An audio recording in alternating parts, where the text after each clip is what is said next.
going to let you get settled in your seats and grab your cup of tea.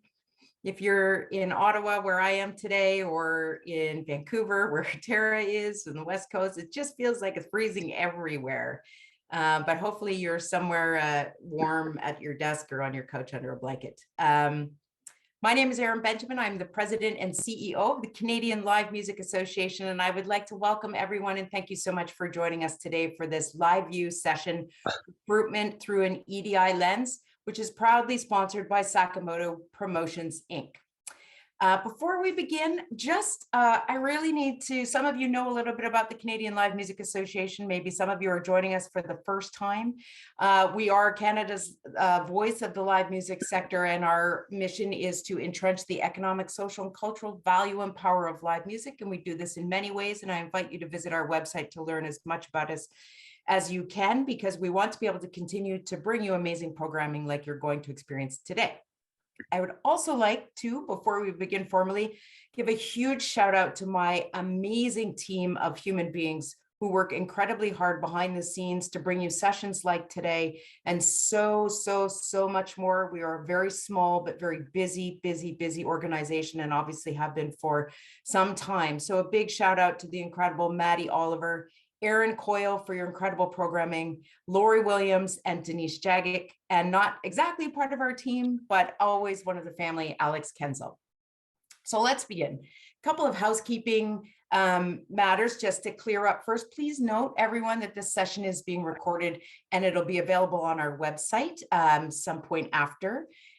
This is a webinar format today, which means questions and comments should be directed to the Q&A. Not chat or anything like that. So look for your Q&A button at the bottom. I'm sure you're all used to this by now. In addition to our friends at Sakamoto, we would also like to thank our incredible funders who made this event possible. A huge shout out to the superhumans at Ontario Creates and the Canada Council for the Arts. So with that, I would like to introduce you to today's facilitator, Ayesha Shah, Vice President of Human Resources at the Corporation of Massey Hall and Roy Thomson Hall. Ayesha is a keynote speaker, an author, a poet, and a business leader. She focuses on people and culture and inclusion and mindset and enduring transformative change. Ayesha brings more than 15 years of experience in people and culture, working with best-in-class organizations. She's also served as a professor, a mentor, and as a trained coach. She tells stories of human experiences inspired by her own life and those of the remarkable souls that she encounters along the way. And she believes that every person has a unique purpose and meaningful contribution to make in this world, regardless of their background, status, orientation, and culture. Please join me in welcoming Ayesha, who will introduce the rest of the panel to you. Thanks so much, Ayesha. Over to you. Thank you, Erin. That was so kind. Hello, everyone. It is such an honor and pleasure to be joined here today by my wonderful panelists. I want to start off by doing a land acknowledgement. I am coming to you from the city of Toronto, where we are on the traditional territory of many nations, including the Mississaugas of the Credit, the Anishinaabe, the Chippewa, the Haudenosaunee, and the Wendat peoples. And it is now home to many diverse First Nations, Inuit, and Métis people. The city and I also acknowledge that we are covered by the Treaty 13 signed with the Mississaugas of the Credit and the Williams Treaty signed with multiple Mississaugas and Chippewa nations.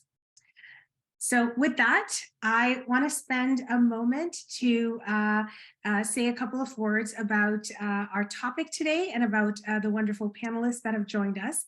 I'm elated because I feel that we've got a lot of wisdom, a lot of experience, a lot of really heart and passion on the panel today. We've got different perspectives. We've got people who've literally devoted their lives to the work of inclusion and to making our world a better place, an equitable place. So looking forward to getting to know all of you and to learning from all of you. We're joined by Tara Robertson, who is a consultant in the EDI space. Tara, I am going to ask that when we have an opportunity to hear from you, before we hear your perspective, that we hear a little bit about you as well from your perspective. We've got Patricia Baxter, a consultant on Indigenous matters as well, with a lot of depth and breadth doing this work in many formats and many environments. Chanèle, who's a founder and a student and a practitioner of the law now. We are looking forward to getting your perspective as well. The topic that we want to tackle today is, recruitment through the lens of equity, diversity, and inclusion. And recruitment is not, when we traditionally think of recruitment, we think of, recruitment for jobs. But I think that in the world of music, it's a bit broader. We have programmers who are recruiting artists and acts and, other creatives to be part of our ecosystem and our programming. And so as we kind of think about this, I would love to hear your perspective on a broader sense of recruitment.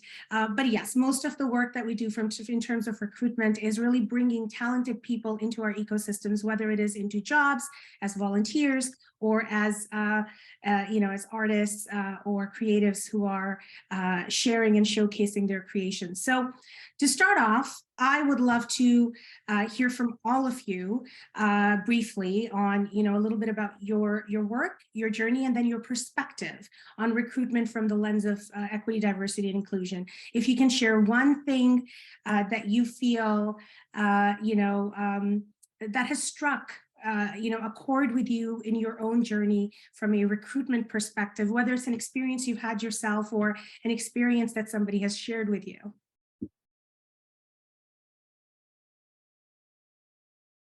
Patricia, do you want to start? Okay, thank you.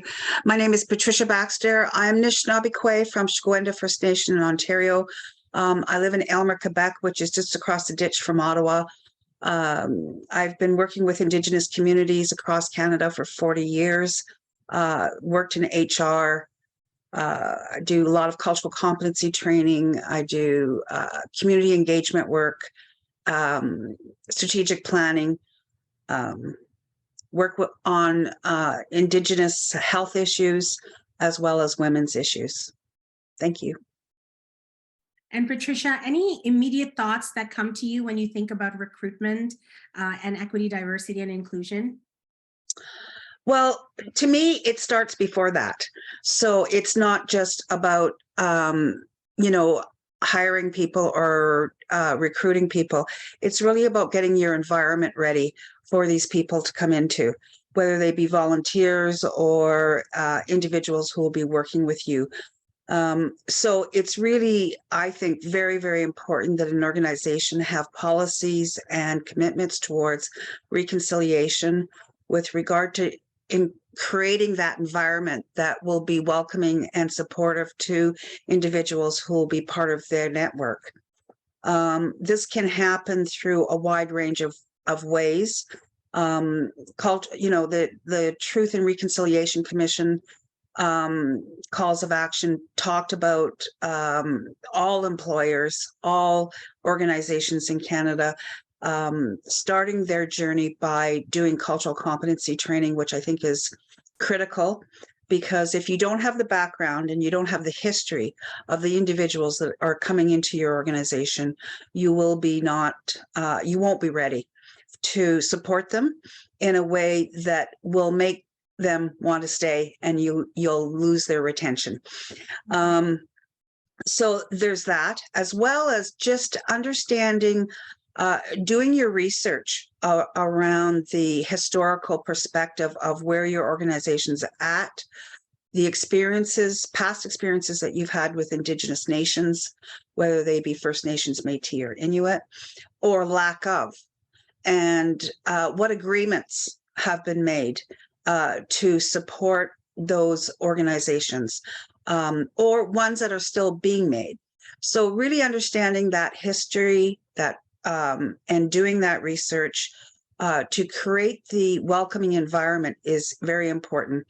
And then backing all that up with board of directors, senior management, and others to shout out loud and clear their commitment towards diversity, why they are doing it, explaining that clearly to existing staff and volunteers so that people aren't walking into just, open doors that some may not even have an idea as to why they're walking into that door.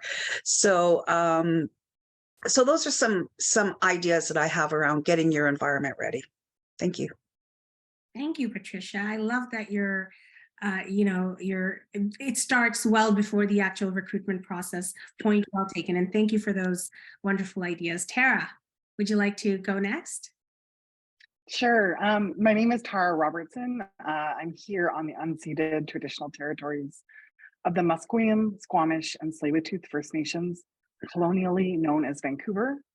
I'm a diversity, equity, inclusion practitioner who mostly works in the US with US tech companies and engineering companies. And I'm also I'm becoming a certified coach. I mostly serve women of color in corporate environments to go from being overworked and undervalued to being unapologetic and wildly successful.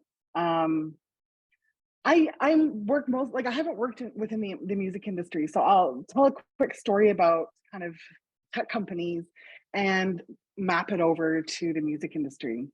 I think what Patricia said is exactly spot on about looking at the environment right now before you think, where are we gonna post? What does the job posting say? How are we leveraging our networks to get the candidates we want? Like, I think of the metaphor of inviting someone over to my house. Before I have guests over, I minimally make sure the bathroom is clean. I want to have tea to serve someone out of a clean cup, and I kind of hide the mess, or like I deal with it. So before you think about who you're adding to your organization, you need to look at the current state of things. And as a consultant, I've worked with companies to use the employee engagement survey and then cut the results using demographic data. So like, where are men and women having a different experience, or where are Black and Asian employees having a different experience compared to maybe Indigenous or white staff? Like, if you don't look, you're not going to know. That's one of the easiest ways to figure out where you've got some cleanup work to do. You could also look at your exit interviews of staff leaving the organization, as well as some of the sites like Glassdoor, where current staff will write reviews of what their employer is like. So there's lots of places to get that data and to listen and be curious about like where things are good, but also like where you need to do some work. And once you've identified those places, you need to do the work.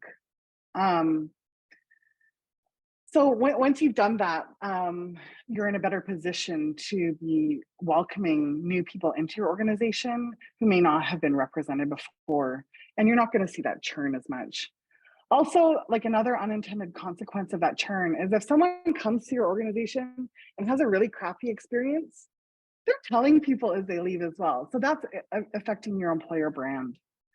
When I talk to some people who work in the live music industry, the same thing happens, like with festivals and with venues. Like, if there are some systemic issues with your organization, you need to fix that, and know that people know about them.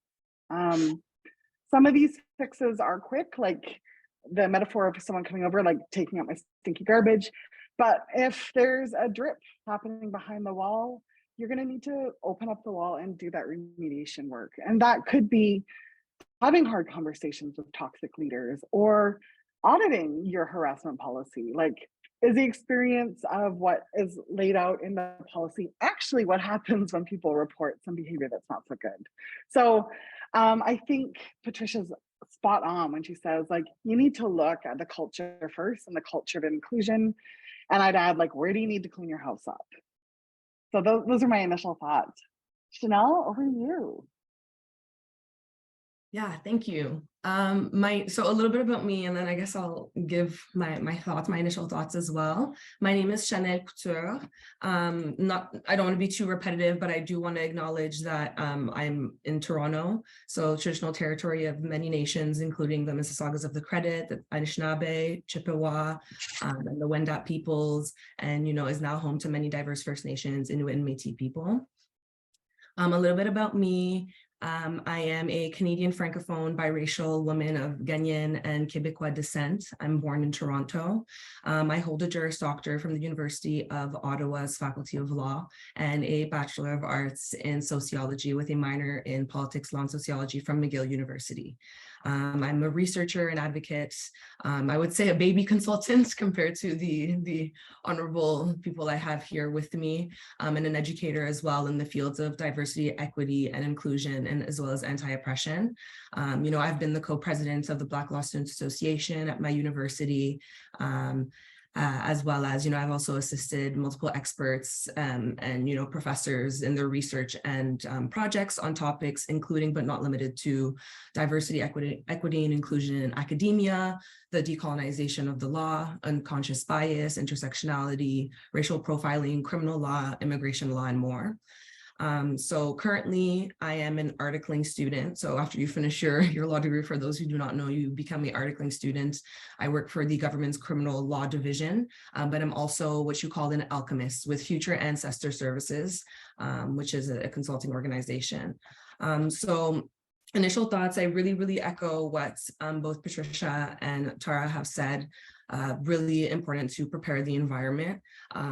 Without being redundant, I kind of want to introduce a whole new, idea of, well, two ideas, I guess. The first is the importance of identifying gaps and acknowledging harm. I feel like a lot of people come into this work and, kind of just want, okay, what do we do to just fix, without first really looking at what are the gaps, where have we harmed before, where have we lacked information or lacked knowledge or skill in an approach before. Being able to be critical, taking a look in the mirror. And when you look at Future Ancestor Services, our theme is ancestral accountability, learning from those who came before us, whether that be management, the artists that came before us in this case, identifying what they did right, but also being able to identify what they may have done wrong and where there is room to improve. One thing I hate is the quote, if it's not broken, don't fix it. I think there's always room to improve, but there's also, of course, always an opportunity to learn from those who came before us. And this is what we call ancestral accountability. I also wanted to touch on the topic of formal education when it comes to hiring and recruitment.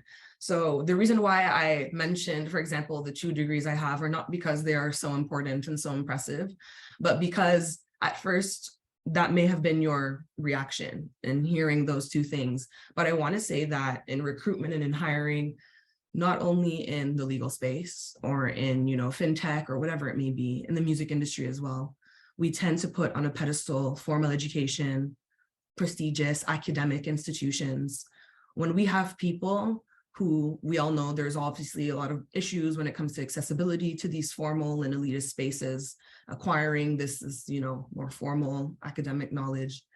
And so I think there's a lot to be said about people who have acquired their knowledge on the ground, grassroots organizations, doing the work within the community. And not only that, but those who have had the lived experiences, those who have experience the consequences of the gaps, experience really the harm that is created from systemic racism, systemic oppression, from all the structures that do work against marginalized communities. So I hope we can talk more about that today, but celebrating different forms of knowledge, different forms of learning, different forms of experience, because when we bring those things together, really, it's super valuable. The intersection of the varieties of knowledge creates something really, really rich.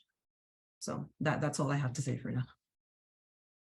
Beautifully said, and thank you all for sharing your preliminary thoughts on and your perspectives. There's a lot to take from each one. You're absolutely right. We have to earn our right to have diversity within our organization. And it does start from looking at the environment that we're in. It starts from looking at, as you said, the harm that's been caused, and valuing, things that, are a little bit different than what we've put value on historically, because I think that is part of the bias that we bring into our decisions, into the way that we see things. So I would love to, hear your perspective on, assuming that we've got an environment that is, that we're working on. We've done some of that behind the scenes work. Tara, I love your analogy of the house. We cleaned our house, not just taking out the garbage, but really, kind of taking those walls off, done some of that work. And I think that's a whole conversation. We can have many conversations about all of that. Once we've gotten through all of that, and we are looking at bringing new people in and bringing in different perspectives, different experiences, people that have perhaps, not considered, or that have not been considered or may have been overlooked in the past. When we are looking to kind of speak to those people and invite them into our home or into our environment, what are some of the ways that you feel that we can address those systemic challenges that you spoke of? And please excuse me, I will ask you if you can please tell me to pronounce your name properly. I've been calling you Chanèle. Is that the right way to pronounce your name? You can for sure say Chanèle. Sorry, that's my mom's ingrained in me. Chanèle, because it's in French, but Yeah. Chanèle is completely fine, of course. Now, see, my name's Ayesha, and people also, there's different ways to say my name, and I'm totally good with all of them. Like, I respond to all of them, but the way that my parents, how my mom calls me, it's Ayesha. It's not Ayesha, but so I honor that. So Chanèle, is that right? Am I close? Yes, that's perfect. Yeah, it's good. Excellent. So talk to me a little bit about, how do we, look at disrupting a process and an approach with so many different tools and so many different steps? How do we start disrupting it? So if we're going out and trying to talk to all these different people, we want to be able to value all these different ways of learning and have gained those experiences. I guess the first question is, how do we talk to them? How do we invite them to be a part of the process? Well, I do think it starts with what, Mrs. Baxter did explain, that cultural competence is really at the center of it, and understanding the differences that exist between different cultures and people with different lived experiences goes a long way. So while technology has brought us a very, very far way, it's not always the most effective to reach communities who may not necessarily have constant access to internet or computers, or who may not even be that familiar with your typical Indeeds or LinkedIn or job posting boards, and so you see it slowly but surely in some organizations. Now, I wouldn't say that the role is fulfilled perfectly by any means, but you're seeing more and more organizations hiring people who are, solely dedicated to advancing diversity, equity, and inclusion, and anti-oppression, practices. And beyond that, of course, whole teams need to be created. And to me, what it looks like to reach out to these people that we don't typically see in these spaces is, first, like we said, cultural competence. So learning, how do we communicate? Is it appropriate to just have a phone call? Is it appropriate to send out a representative, perhaps? What is the appropriate means of communication? What is a meaningful way to communicate with a community that may perhaps not have, we may not perhaps not have the best relationship or history with? How do we bridge that gap and make them say, make those people understand, hey, I'm here to learn, I'm coming with an open mind, I'm coming with an open heart, not, hey, I'm the expert in the field and I'm coming to recruit and help you, and with this, most white saviorism kind of behavior, but rather coming in with the appropriate approach of being willing to learn and being willing to enter the space while respecting, certain cultural norms.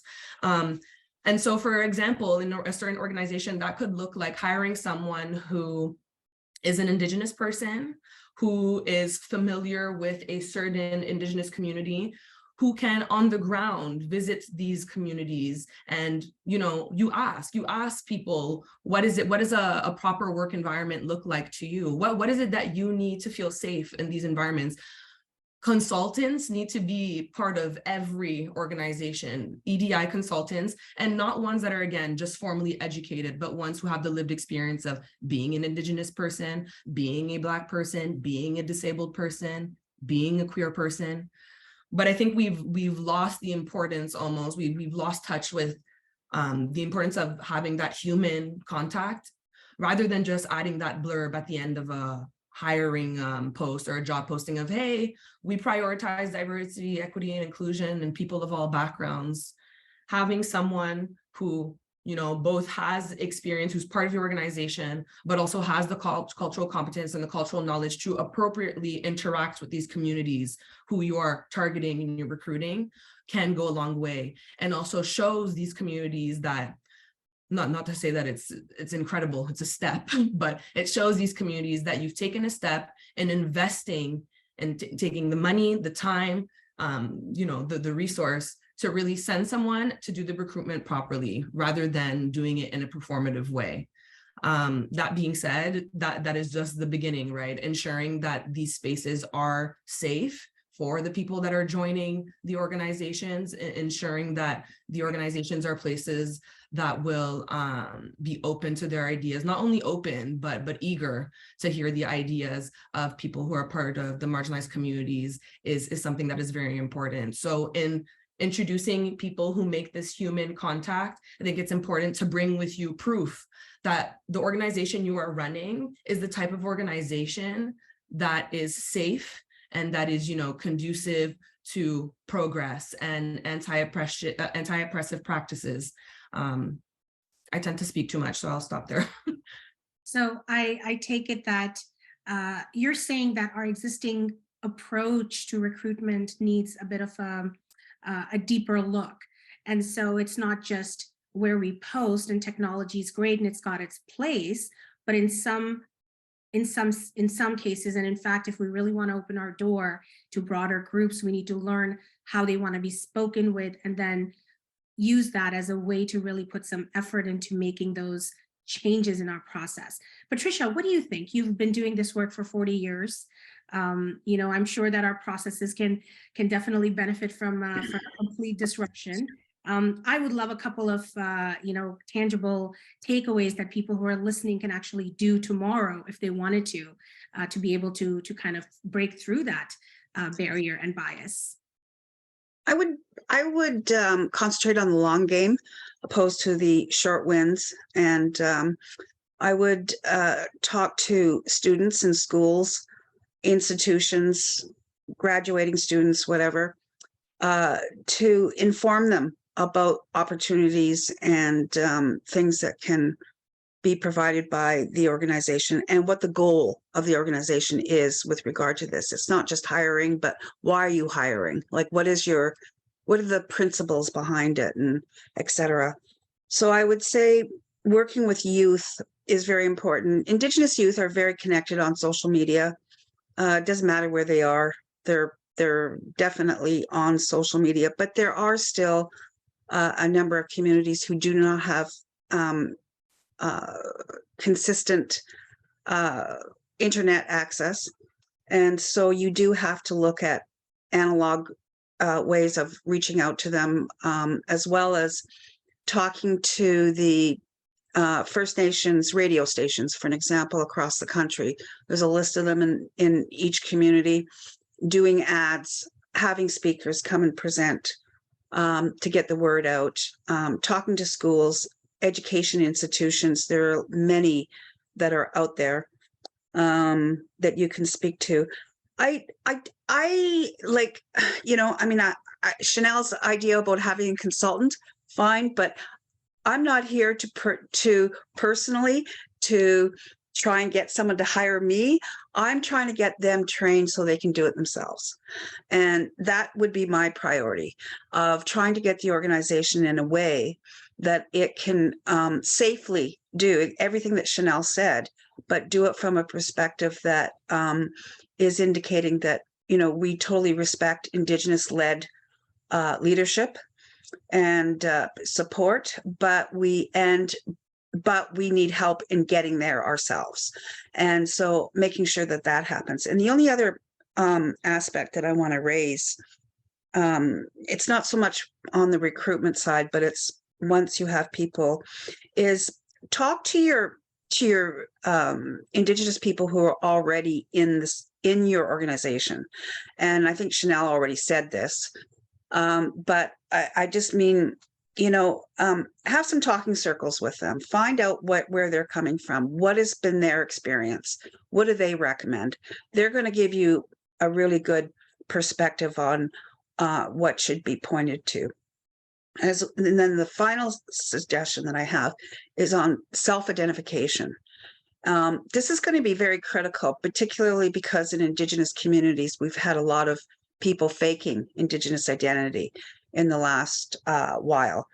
And so organizations are going to have to start putting attention to this and making sure that the people that they recruit or that they hire are actually legitimate from the community and that they're not just saying so.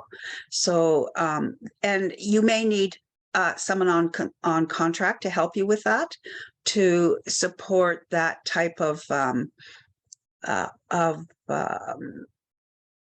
confirmation that's required, and doing it in a respectful cultural way that will not offend people.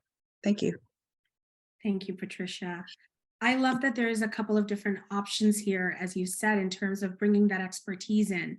You can work with someone that can teach you how to do it, if you've got the ability to do that.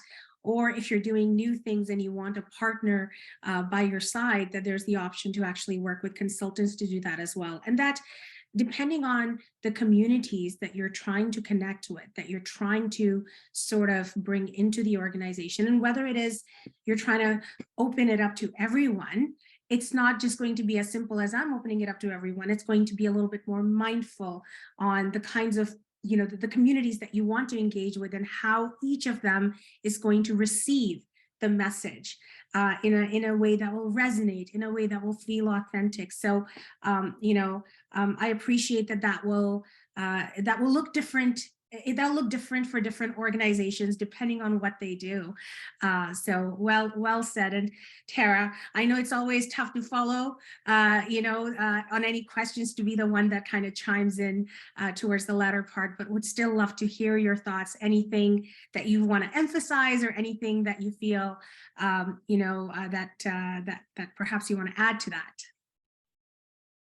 I want to tell a quick story about Dr. Dory Tunstall, who is the Dean of Design at OCAD University.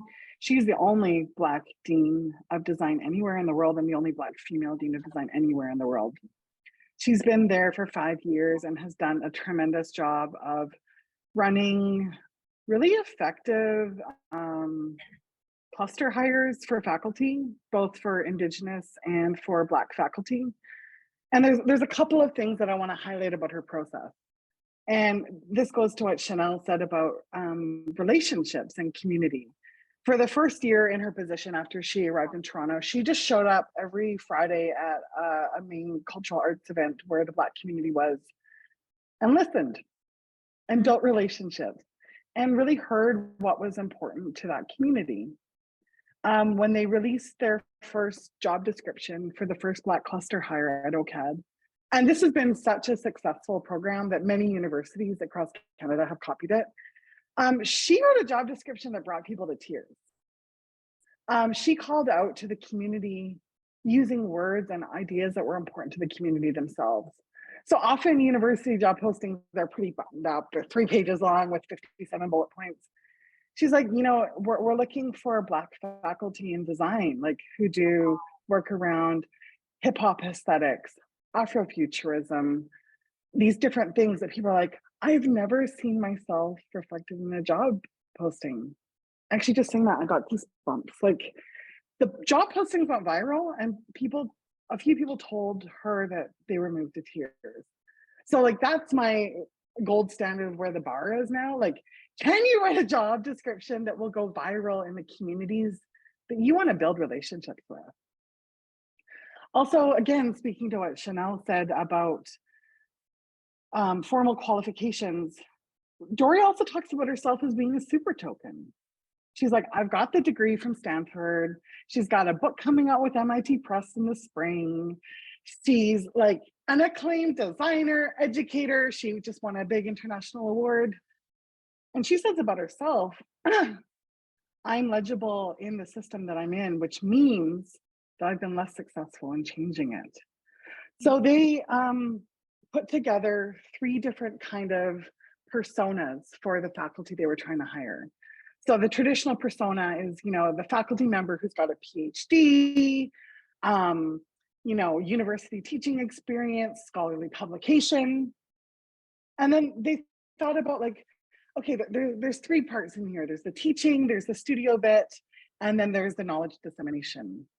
So what would it look like if you were sort of this middle person who has some university, like maybe a master's degree, but maybe not a PhD, but teaches a lot of workshops in the community around this practice and has grants and does this work. So you're demonstrating the same kind of excellence, but in a different way. And then they also scoped out like this community connector persona who might not even have a bachelor's degree, but has deep expertise in their field. Maybe they've been teaching in a church or a community center for 20 years. And maybe they've had a successful practice as a designer. So they have the same qualifications, it just looks a little different. The work that Dory did was to make sure that this got mapped into the university and kind of like buttressed by the architecture of the university, so that when she leaves, this stuff doesn't go away.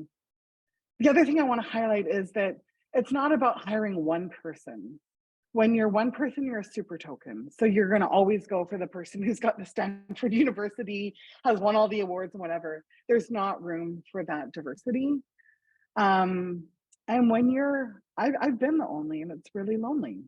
And it's hard to speak up, and it's hard to really bring all your wholeness as a person. So with these cluster hires, or with hiring, a commitment to hiring more than one person, then people get to be themselves to a greater degree. So there's so much that I love about her work. If you search, she's written in Fast Company, she's written Globe and Mail, she's got this book coming out. I think she's an amazing leader and has done really, really great work at OCAD. Yeah, so the things about who's legible, what qualifications are we looking at? How do we think about what the key bits are and map those out to people who've been excluded from our systems?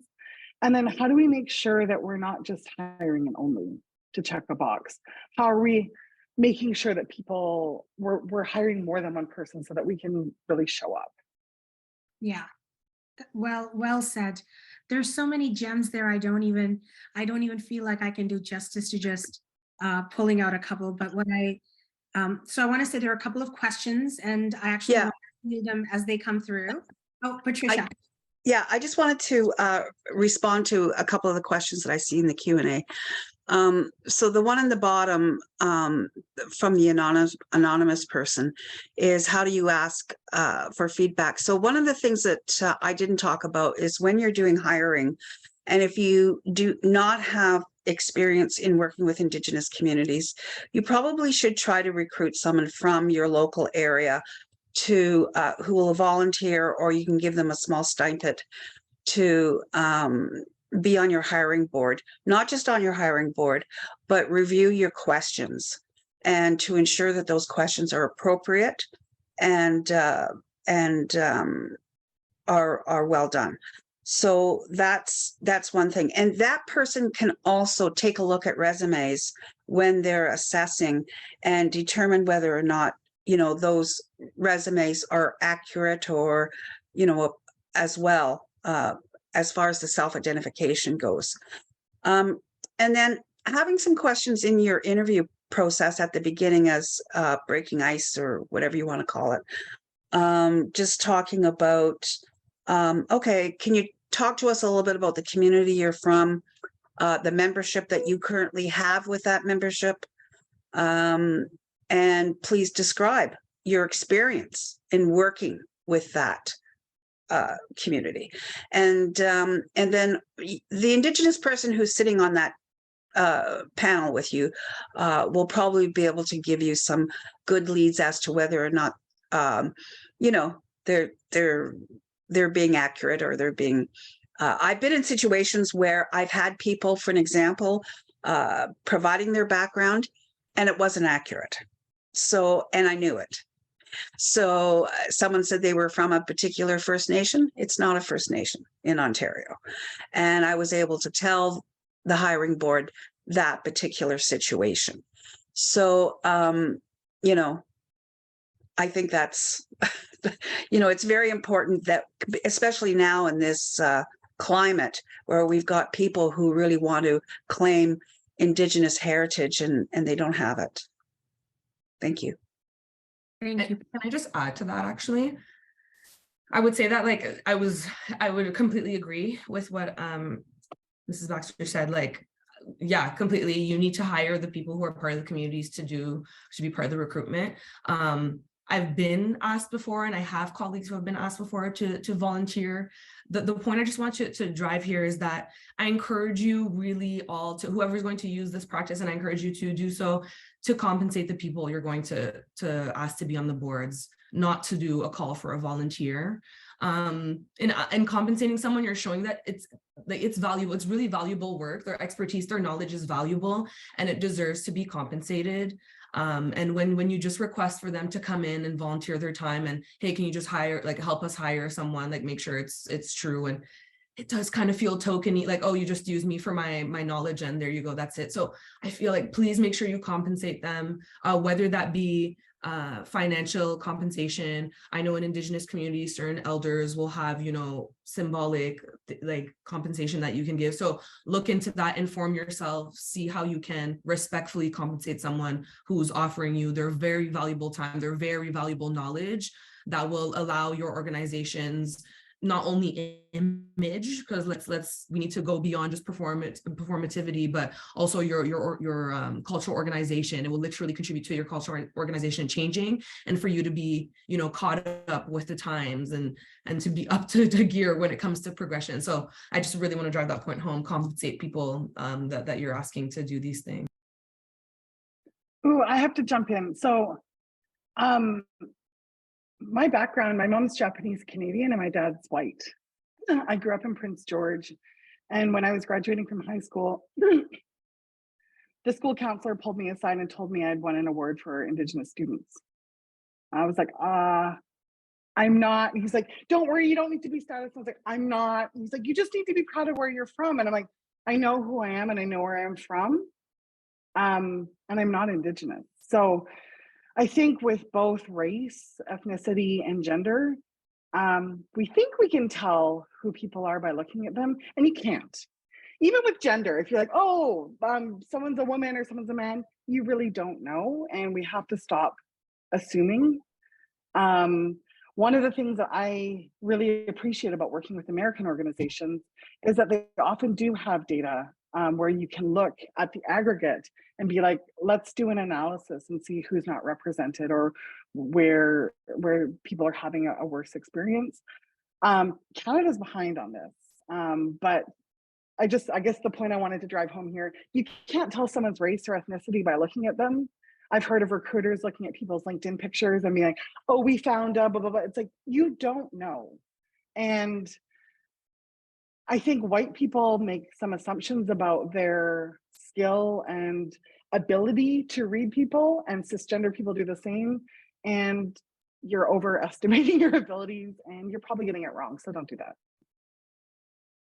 It's a really good point, Tara.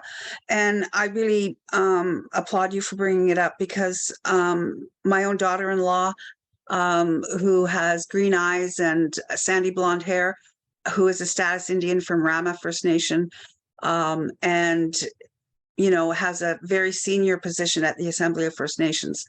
But to look at her, you might not say she looks Ojibwe or Nishnabek. So I think this is a really important point that you're raising. And it's not just for Indigenous, but for anybody else who may have a background that it's not as clear. I've been told many, many times myself that I don't look Indigenous. So, The arrogance of telling someone who they are. I'm so sorry that happened to you. Thank you. Yeah, it's definitely changing times that we live in, and there's all these assumptions that have been enforced and reinforced over the years, and there's a lot of unlearning we certainly all have to do. One of the questions that's come up here is, you know, and I think this takes us into the next topic that I kind of want to talk about as well, is, you know, one of the things that we talk about from a recruitment and selection process is, well, let's remove bias from the process by taking identification information off the resumes. So all we're seeing is the resume. I can see that there's good intentions there with trying to do that, but I would love to hear your perspectives on that. And I think, you know, going back to the point that you said, Patricia, it's like, you know, we need to have some sort of a consideration around confirming some of these voluntary self-identification pieces. And that's also a bit of a gray area. Like, how do you do that in a respectful way? And that's one of the questions that's come through. It's like, how would one validate one's ethnicity beyond self-identification? I think I just answered that in my previous answer. You know, by having questions, you know, in the interview that are asking people to describe their relationship with the Indigenous community in which they belong or have experience in. And I think that that's, and then if they can't do that in a real detailed way, then chances are you're speaking to someone who may not have that experience. So, or knowledge or whatever, you know, sort of thing. So I think that that's a real a reality sort of thing. And one of the other questions in the chat was the how do you know, what language do you use, sort of thing. And it asked whether or not you should use video. I would say no to video personally, just because, I mean, I've used videos in some of the work that I do, even for experienced people who know how to use internet and how to create videos, etc. It's still a challenge. So unless you've got someone on staff whom is going to be able to talk somebody through creating that video, then great. And that person is available for every single candidate that comes through your door for merit purposes. But if you don't have that, then I would say do not use video, because it will be hit and miss whether or not you'll get people who are experienced in doing it. Thank you. And what do you think about removing identification information when reviewing resumes as a way to remove? I don't think so. I personally have never left it off my resume. You know, my membership to Shagwenda First Nation is proudly there. Also, you know, all of my work experience in the last 40 years has been with Indigenous groups or in Indigenous programming. So looking at my CV, you know, I mean, I want people to know that I am Indigenous. I'm legitimately Indigenous and I have this background. So I don't agree that they should be taking that information off, personally. So, just as a point of clarification, I don't suppose, I'm not, the question is, so I'm in human resources, and you know, 200 resumes come in for one posting. And you look at resumes, you often have very few seconds to really look at the resume and decide which pile it's going into. So some people say that if you didn't look at the name and some of that, you know, identification information, that it could remove a layer of bias from how you're choosing who you want to speak with about an opportunity. So not so much asking people to remove their identification information, but to not have that as part of the assessment process, the first step. But what Tara said is so true. Sorry, Chanèle, just one sec. What Tara said was that, you know, like people, I have a name, Patricia Baxter. People will say that's not an Indigenous name. So you can't judge by that either. So I don't think that that's an accurate way of trying to do it. I think the best way of assessing your candidates, whether it's 200 or 500, you've got to have an Indigenous person part of your selection committee, and they will help support and assess and analyze candidates for your particular position. Thank you.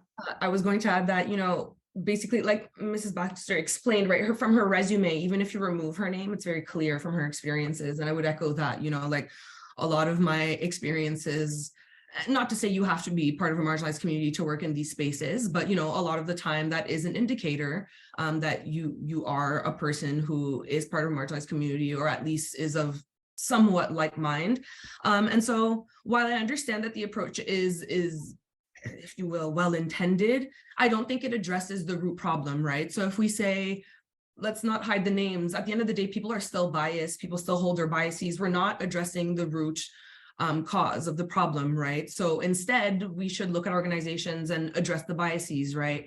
More self-reflection exercises, more conversations about being more aware of our biases, understanding where we acquire our biases, understanding what socialization in a Western North American society looks like and how it has impacted every single one of us, marginalized people included. And so just really driving that home that it's inevitable, it's unavoidable. We all have the biases and we need to stop running from that truth. So like I said, right, acknowledging the harms, being able to identify the gaps, saying that we all have them is important. If we don't do that, then we won't be able to, when you have that resume with the name or without the name, with all the experiences that make it clear, it's someone probably from a marginalized background. It isn't about just the name, but it's about, because the bias is unavoidable. It's going to happen. It's going to come. We've been in the society how long? But what we need to teach is the exercise of, okay, recognizing that bias. Oh, wow, I was kind of inclined to put that one to the side. Why is that? Why did I do that when I saw, X person's resume, but when I saw Jane Smith's resume, I was eager to put her on to the next round, So it's about questioning those things. If we don't, we're not addressing the root cause, and it's not going to address the problem. It's not going to have long-term effect, as Mrs. Baxter was explaining. It's about the long-term effect, not just sitting here and, oh, okay, there were no hints, so therefore this one will make it. We want people to actually no longer be racist, or minimize, if you will, the unconscious biases, because I don't know that perfection will exist in this life, but yeah. Yeah. So tactically, I'll just tag on there, and I know some of my clients have over 1,000 applications for one job. So there's the idea and then there's the tactics. So if you only have 3 seconds to look at a resume, first of all, I'd be like, when we're doing those fast decision-making things, that's when the unconscious bias comes in. So what are the 3 main criteria you're looking for in this first cut? And take a marker and actually mark it or circle where you're seeing that evidence on the resume. It might take 15 seconds, but going back to that objective criteria that you need to see to make that first cut, I would do that.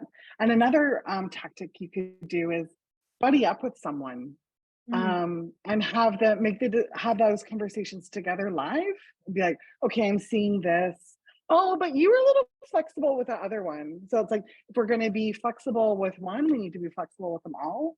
Or as it's going into the reject pile or the didn't make the cut pile, having someone take a second look and go, hey, I don't know, the retail, we're looking for X number of retail years. This person worked in a bookstore. They didn't say retail, but a bookstore is where you sell books, right? So let's put this one in. So I think there's other ways, and I love how you both called out, it's sort of a Band-Aid approach, and the problem is much deeper. Well, so often HR people do not have the background or the experience about diversity communities.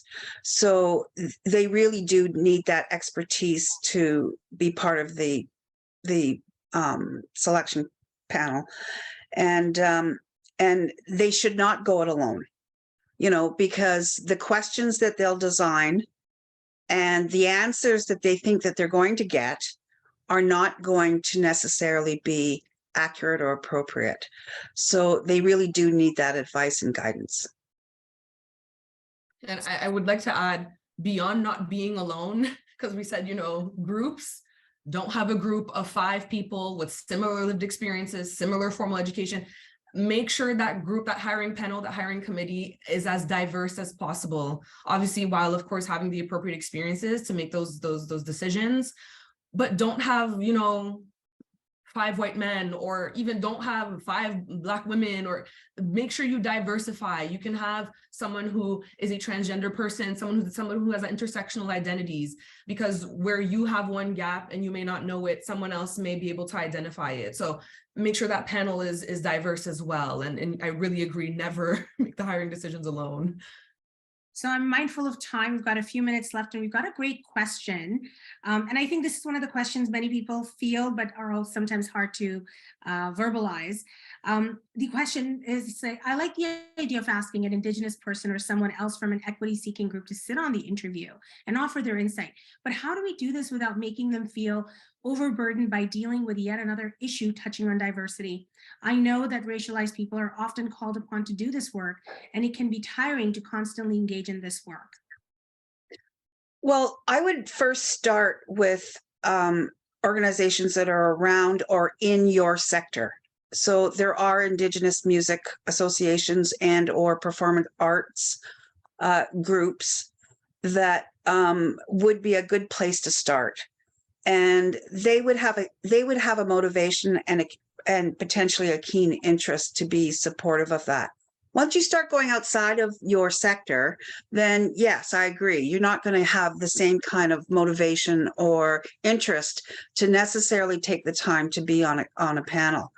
But as some others on the panel said, you may need to hire someone, to be on your panel. But I know lots of people who will volunteer. I have friends who are in semi-retirement stage, et cetera, where they would volunteer their time and would do it quite happily, to do it, to support, the proper hiring practices. Talk to, I co-chair Indigenous Works, which is a national organization, for an example. Talk to them. They have a job board. They have Indigenous staff who provide advice and support to the private sector. Talk to them about where you might be able to find people who can sit on. So there are HR groups out there. There are music groups out there and other performing arts groups. And I would start there for Indigenous. Thank you. Thank you, Patricia. We just got a very tough comment. So there's a comment / question that's in this vein by Ian. It says that in the process of recruiting, we utilize cultural media as well as specialized job boards such as Advance, which is Black Community, BIPOC Executive Search, Women in Music Job Board, Indigenous Music Summit, et cetera. So Patricia, exactly what you said, that there are organizations that we can partner with that can provide that support, and it doesn't feel burdensome because that's their work. But we've got a tough question. I think this would be, I would love to get all your thoughts, and I think we'll close after that. I think the conversation around inclusion can sometimes be a little polarizing because we're trying to include everybody and we're trying to make right things that haven't been right in the past. And so there's different ideas on what way to do it and how people feel about it. And the question is, why is a panel talking about diversity all female? Isn't that ironic and hypocritical? So I have my own view on it, but I'm going to reserve my thoughts here. I would love to hear from you panelists, because I think this speaks to some of the legacy that we have of certain groups being treated a certain way and needing special consideration. So what do you think? Is this ironic, or is this what we really need to be doing?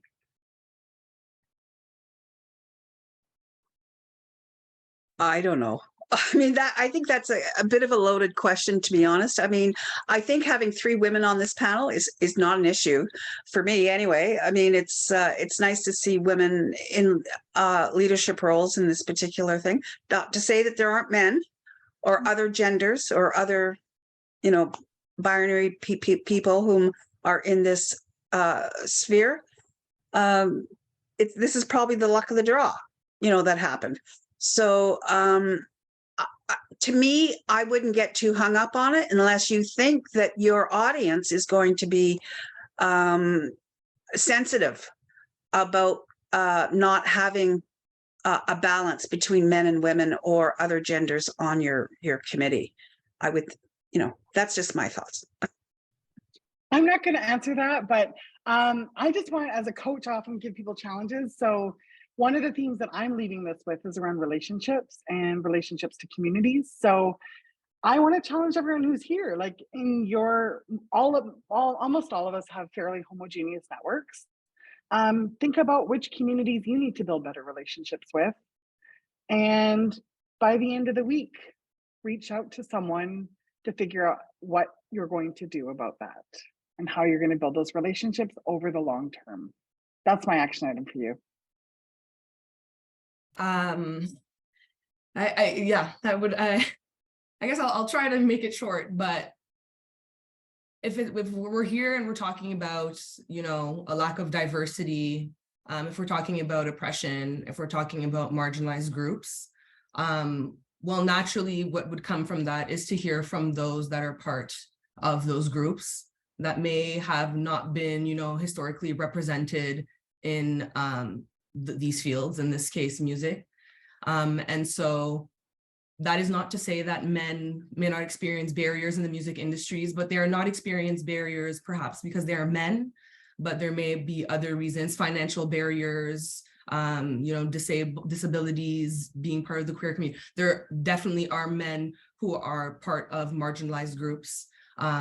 But I think it's a fair analysis and an honest analysis to say that, in this specific context in North America, in Canada, that historically it's been a male dominated field. We know that producers, even professors that are in more formal institutions, music institutions, are often male. That is changing slowly but surely, don't get me wrong, but given this is a panel about talking from a perspective of voices who have not been centered in the past, this may be why it ended up being 3 women, but not to say that the perspective of a queer man or a disabled man or a man with a certain lived experience would not have been as well valuable. So thank you for your question. Yeah, thank you. I feel like these polarizing views that kind of spark a little bit of, something within us are also important to consider. Like when I read something like that, I hear you, Patricia, there's an element of assumption and there's something loaded in that question, but I love that we can see that there are different dimensions of diversity. And in one sort of panel, we captured a few of them, and that there's opportunities for us to have those voices be a part of this conversation as the conversation continues, because that's what this is. This is a journey.